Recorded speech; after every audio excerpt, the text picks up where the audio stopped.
প্রথমবারের মতো বাংলাদেশের দূরপাল্লার রুটে ডাবল ডেকার বাস।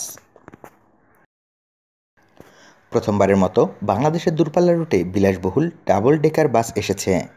জার্মানির ম্যান ব্র্যান্ডের এসব বাসের সম্পূর্ণ বডি মালয়েশিয়ায় প্রস্তুত করা হয়। দু-একদিনের মধ্যে এই 10টি ডাবল ডেকার বাস চট্টগ্রাম বন্দর ছেড়ে সড়কপথে ঢাকায় এসে পৌঁছাবে। এরপর আগামী 18, 19 বা 20 আগস্ট এ 10টি বাসের উদ্বোধন করবেন সড়ক পরিবহন ও সেতুমন্ত্রী ওবায়দুল কাদের। ঢাকায় বর্তমানে বিআরটিসির ডাবল ডেকার সিটি বাস চলাচল করে, কিন্তু দূরপাল্লার রুটে বিলাসবহুল ডাবল ডেকার বাসের আগমন দেশে এটাই প্রথম। গ্রিন লাইন পরিবহন ঢাকা চট্টগ্রাম রুটের জন্য বাসগুলো নিয়ে এসেছে।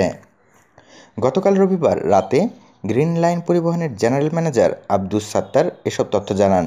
তিনি আরও বলেন, 20 আগস্ট থেকে ডাবল ডেকার সব বাস ঢাকা চট্টগ্রাম রুটে যাত্রী সেবায় নামবে। 40 আসনের এসব বাসে বিজনেস ক্লাস সেবা থাকবে। প্রতি সিটের ভাড়া হবে 1300 টাকা। এক পাশে দুটি, অন্য পাশে একটি করে আসন বিন্যাস করা আছে। তিনি জানান, 460 হর্স পাওয়ারের 8 চাকার মাল্টি এক্সেল বাসগুলোর নিচতলায় থাকবে 60টি আসন এবং দ্বিতীয় তলায় বাকি 33 আসন। গতিসীমা 100 এর মধ্যে রেখে বাসগুলো চালানো হবে। আব্দুস সাত্তার বলেন, সুইডেন, মালয়েশিয়া, সিঙ্গাপুরের এবং ব্যাংককে এরকম বাস সচরাচর দেখা যায়। ইদানিং মিয়ানমারে চলা শুরু হয়েছে, আর বাংলাদেশে ডাবল ডেকারের এটাই প্রথম আগমন।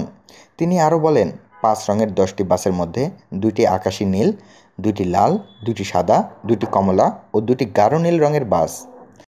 গ্রিন লাইন কর্তৃপক্ষ জানিয়েছে, ঢাকা চট্টগ্রাম 4 লেনে উন্নীত হয় তারা অত্যাধুনিক এসব সেবা নিয়ে আসছে গ্রিন লাইন। পরে আরও বাস আসবে।